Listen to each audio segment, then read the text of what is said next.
안녕하세요. 놀라운 논란의 미스터 논란입니다. 손흥민 선수가 뛰는 토트넘 소식입니다.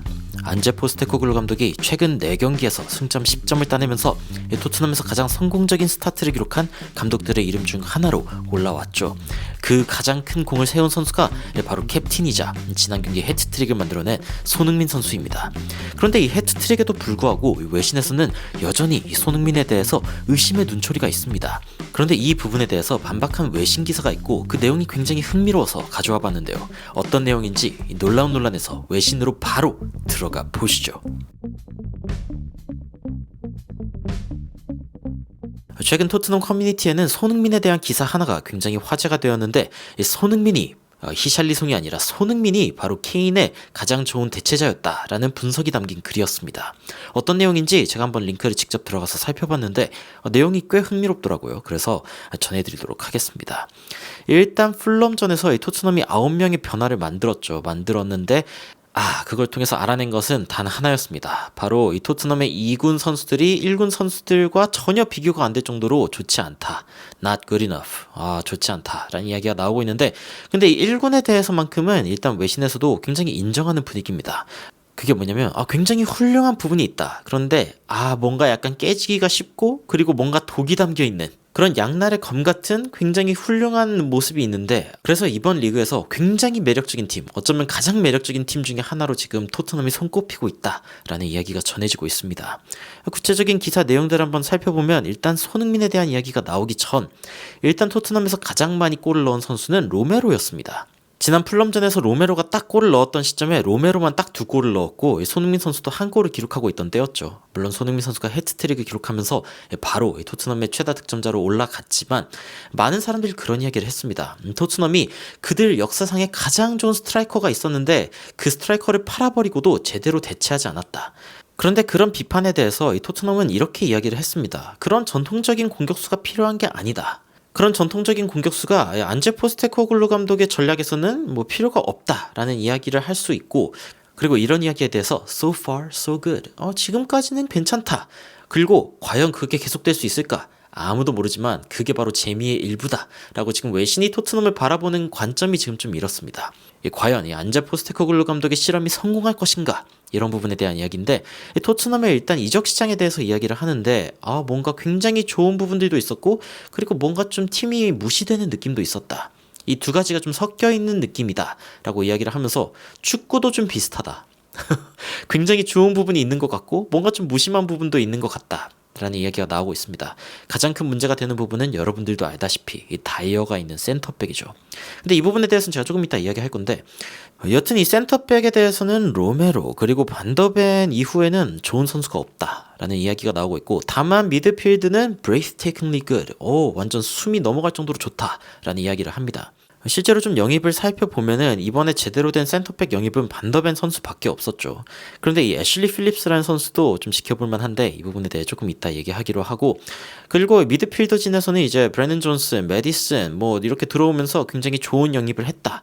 그리고 미드필더 부분에 대해서는 이제 공격 2선까지 포함하면은 브래넌 존슨, 제임스 메디슨, 그리고 매널 솔로몬, 이렇게 3명의 선수가 제대로 보충이 된 상태이기 때문에 일단 외신에서도 토트넘의 보충이 괜찮았다라고 이제 이야기를 하고 있어요. 그러면서 일단 미드필더진의 사르, 비수마, 완전 장난 아니고, 안토니오 콘테가 이 선수들에 대해 내렸던 평가를 완전 웃음거리로 만들었다. made a mockery 라고 이제 이야기를 할 정도고, 제임스 메디슨은 이미 팀의 어떤 최고로 중요한 선수가 되어가고 있다 라는 평가가 나오고 있고, 클루셉스키의 어떤 기술적인 부분, 그리고 시야, 요즘 시야가 좀 많이 제한된 것 같던데, 페리시치의 크로스, 솔로몬의 세미 컨트롤드 케이오스, 반쯤 통제된 혼돈.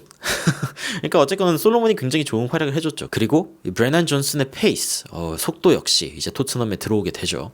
그래서 이런 부분들 굉장히 좋지만 문제가 뭐냐면은 바깥쪽에 이제 뛸 수 있는 윙어 같은 선수가 별로 없는데 그나마 손흥민이 있다라는 이야기가 나오고 있고, 다만 손흥민은 이제 중앙에서 뛸 것 같고 that will be that, 이렇게 그냥 정해진 거다라고 이야기합니다. 외신에서는 손흥민 선수가 이미 해트트릭까지 한 상황인데 굳이 히샬리송에게 다시 한번 기회를 줄 이유가 있겠냐, 이런 이야기가 나오고 있는 거고, 빈센트 얀센 선수 그리고 카를로스 비니시우스처럼 야, 히샬리송의 이름도 그 대열에 합류하게 됐다. 그 불쌍한 영혼들, 그 수많은 불쌍한 영혼들 또 누구 있었죠? 뭐 요렌테 선수도 있었고, 여튼 이 센터에서 이제 해리케인을 백업하기 위해서 온 수많은 선수들의 명단이 있었는데, 히샬리송도 결국 이 불쌍한 영혼들의 이름에 추가되었다라는 이야기가 나오고 있습니다. 그렇게 볼 수 있죠. 그리고 히샬리송은 일단 최전방에 여러 지역에서 뛸 수 있는 거는 맞기는 한데, 야, 히샬리송에 대해서 좀 불쌍하게 여길 필요가 있다라고 이제 이야기가 나오면서 손흥민이 번리전에서 헤트트릭을 하는 거를 봐야 됐다. 이 엄청난 퀄리티의 헤트트릭을 하는 거를 지켜봐야 했다. 그러니까 히샬리송 힘들지 않겠냐, 뭐 이런 이야기가 나오고 있는 거죠. 근데 제가 봤을 때는 손흥민 선수가 헤트트릭을 한 거보다 더 치명타가 뭐냐, 솔로몬이 너무 잘했어요. 야, 히샬리송이 여기서 못 뛰면은 이제 솔로몬이는 이 뭐 좌측에서라도 뛰어야 되는데, 혹은 윙어로 뛰어야 되는데, 그나마 지금 좀 경쟁해볼 만한 상대가 있나 싶으면 이제 클루셉스키인데, 클루셉스키는 또 백업이 왔어요. 여기에 이제 브레넌 존슨이 뛸 확률이 있기 때문에 브레넌 존슨이 여기 뛰면은 히샬리송은 그야말로 그 버려진 불쌍한 영혼들의 그 명단에 추가된 게 맞는 것 같다는 생각이 들고, 진짜 이 중앙에서 어쨌건 존재감을 빨리 발휘를 해줘야 되는데 히샬리송 입장에서는 좀 불쌍하게 됐죠. 뭐 그리고 이런 이야기가 있습니다. 손흥민의 어떤 히스토리, 역사를 보면은 그래도 주의해야 될 게 있다라고 이야기를 하면서, 지난 시즌에 레스터를 상대로 헤트트릭을 했는데, 그런데 그 뒤로 다시 한번 골을 넣기까지는 1월까지 기다려야 됐다라는 이야기가 나오거든요. 손흥민 선수가 지난 시즌에도 레스터를 상대로 첫 골을 터뜨렸죠. 근데 첫 골뿐만이 아니라 이제 헤트트릭을 터뜨렸는데 그 뒤에 다시 한번 골 침묵이 있었단 말이죠. 그래서 외신에서도 실제로 손흥민이 헤트트릭을 했지만 여전히 모른다라는 이야기가 나오는 이유 중에 하나가 지난 시즌의 골 침묵입니다. 물론 이 외신에서는 이렇게 이야기하죠. But that was a different zone. 그건 다른 손흥민이고, more importantly, a different Spurs. 다른 토트넘이다. 이 두 가지를 주목해야 된다는 거죠. 손흥민 선수는 지난 시즌에 아팠고, 그리고 토트넘도 지난 시즌에 아팠습니다. 콘테 감독의 그 체제 안에서 굉장히 힘들었죠. 그렇기 때문에 이런 부분들에 대해서 좀 다르게 봐야 되는데, 특히 좀 차이점이 있다면 레스터시티와의 경기에서 손흥민이 헤트트릭을 했을 때 두 골이 롱 레인지 스페셜스, 굉장히 먼 곳에서 찬 특별한 골이었다는 거죠. 그러면서 그런 종류의 골은 이 팀의 어떤 노력이 필요하지 않다라는 이야기가 나오는 거죠. 그런데 외신에서는 이제 이렇게 이야기합니다. 히샬리송에 비하면 손흥민은 훨씬 더 나은 실력을 갖고 있고, 공격수로도 훨씬 낫고, 훨씬 마무리를 잘하는 선수이기도 하고, 그리고 결국에는 현재 토트넘이 만들어내고 있는 수많은 기회의 끝에 서 있는 선수가 바로 손흥민이어야 한다라고 주장을 합니다. 저는 이 주장이 굉장히 맞는 말 같다는 생각이 들고, 토트넘이 손흥민을 이제 중앙 공격수로 활용하는 것을 훨씬 더 중점적으로 생각해야 될 때라는 생각이 듭니다. 그러면서 일단 굉장히 많은 골을 넣을 거다, 토트넘이 굉장히 많은 골을 넣을 거다라는 얘기가 나오고 있고, 다만 문제가 되는 부분이 있다면 바로 수비적인 부분인데, 맨유 그리고 본머스 같은 경우에는 일단 클린시트를 만들어냈죠. 그래서 이번 번리와의 경기에서 3연속 클린시트를 만들 수 있을 것인가, 뭐 이런 이야기들이 나왔는데 결국에는 두 골을 먹혔습니다. 그리고 특히 첫 번째 골, 이 첫 번째 실점에 대해서는 토트넘 팬들에게 굉장히 익숙해질 장면이다라고 이제 이야기가 나오고 있어요. 어떤 장면이냐 하면은 이제 공을 뺏긴 다음에 상대방이 뒷공간으로 침투하는 장면이죠. 그래서 뒷공간으로 침투해서 중간으로 넣어주고, 이 중간으로 넣은 골을 이제 포스터가 마무리하는 뭐 그런 장면인데, 이런 장면은 토트넘이 자주 보게 될 거다라고 이제 이야기를 합니다. 그런데 저는 이 수비 상황에 대해서 이제 굉장히 절망적으로 생각을 하지만, 이 반더벤과 로메로의 조합이 굉장히 좋다고 생각하거든요. 그런데 눈여겨봐야 할 선수는 바로 이 애슐리 필립스라는 선수입니다. 지난 경기에 다이어가 교체 명단에 또 안 올라왔어요. 이걸 두고서 많은 사람들이 포스테코글루 명장 인정? 이렇게 이야기하는데, 애슐리 필립스가 올라왔거든요. 그렇다면은 문제가 생겼을 때 다이어가 올라가느냐? 아니죠. 애슐리 필립스가 올라가는 거죠. 그렇기 때문에 포스테코글루 감독은 일단 다이어를 추호도 쓸 생각이 없다라고 이제 이야기할 수 있고, 자, 이 경기의 나머지 부분을 보면은 일단 이러한 전략의 어떤 리스크가 이 보상보다는 작다, 뭐 작을 것이다, 뭐 이렇게 이야기를 하고 있는데, 그래도 항상 리스크가 있다. 이 전술 안에는 무조건 리스크가 이렇게 내재되어 있다라는 이야기가 지금 외신에서 나오고 있고, 이 부분에 대해서는 계속 지켜봐야 될 거다라고 이야기가 나오고 있습니다. 그래서 이번 시즌 토트넘의 어떤 활약들을 지켜보는 것은 enormous fun, 굉장히 큰 즐거움이 될 거다라고 이야기를 하고 있고, 맨시티만 지금 뭔가 소화를 하고 있는 전술인데 토트넘이 이 정도로 이제 공격적인 전술을 쓸 수 있을까 기대감을 갖고 있는 모습입니다. 그러면서 이제 번리에 대한 얘기가 나오는데, 자, 제가 그런 이야기 했습니다. 토트넘이 번리를 이긴 거에 대해서 사람들이 야, 꼴등팀 이겼는데 토트넘 뭐 왜 그렇게 호들갑이야? 그게 아니죠. 번리 같은 경우에는 맨시티, 아스톤빌라, 그리고 토트넘 다 강팀이에요. 다 강팀한테 지금 진 상황이기 때문에 이런 상황에서 뭐 비기거나 뭐 못 이겼다라고 해가지고 문제가 될까요? 이 외신에서도 이런 얘기합니다. 수많은 팀들이 이런 식으로 공격 당하고 이런 팀들에게 질 거다. They won't be the only ones. 그러니까 이 토트넘에게 이렇게 공격당해가지고 지는 이런 팀이 벌리만 있을 건 아니다. 그리고 맨시티, 아스톤빌라도 마찬가지죠. 이 두 팀도 굉장히 강한 감독, 굉장히 강한 팀이라는 평가를 받는 팀인데 제가 어떤 걸 느꼈냐면은 이 경기 후에 콤파니 감독이 이제 인터뷰하는 거를 봤는데 콤파니 감독이 굉장히 침착하게 이 축구에서 가장 중요한 거, 그리고 축구뿐만 아니라 인생에서 가장 중요한 거는 배우는 거다.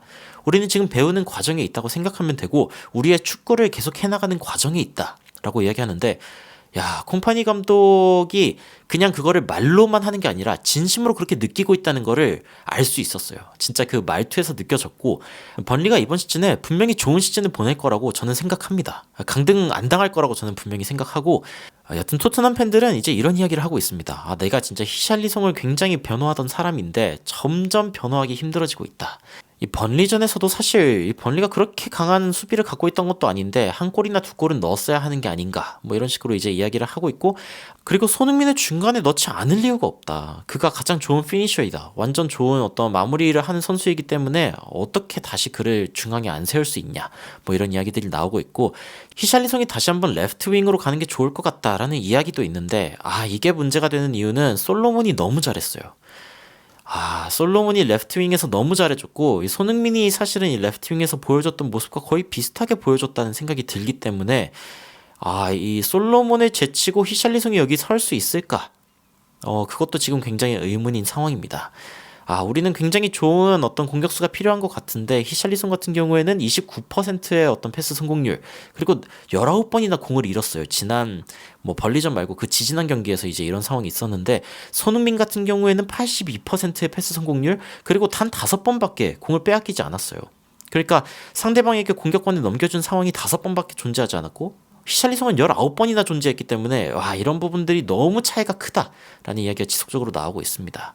결국 손흥민 선수가 지금 번리전에서 보여준 이 활약이 앞으로도 이 스트라이커로 계속될 것이다 라는 이제 예측이 나오고 있는 상황이고, 그리고 토트넘이 현재 공수에서의 어떤 장단점이 확실하게 있는 팀이기 때문에 지켜봐야 한다라는 이야기가 나오고 있지만, 그래도 포스테코글루 감독이 빠르게 이 토트넘의 분위기를 변화시킨 것은 분명히 좀 주목할 만한 부분인 것 같고, 그리고 제가 이야기했듯이 손흥민 선수 이번 시즌에 해트트릭 여러 개 할 겁니다. 제가 봤을 때 이렇게 공격적인 팀이고 손흥민 선수가 스트라이커를 지속적으로 설 수 있는 상황이 생기면은 뭐 두세 개의 헤트트릭을 못하리라는 법이 없죠. 그렇기 때문에 손흥민 선수 개인적으로는 가장 많은 골을 넣을 수 있는 시즌이 되지 않을까라는 생각을 제가 좀 감히 해보고 있습니다. 여러분들의 생각은 어떠신지 댓글로 의견 남겨주시면은 더욱 흥미로운 소식으로 찾아뵙도록 하겠습니다. 이상 놀라운 논란 미스터 논란이었습니다. 시청해주셔서 감사합니다.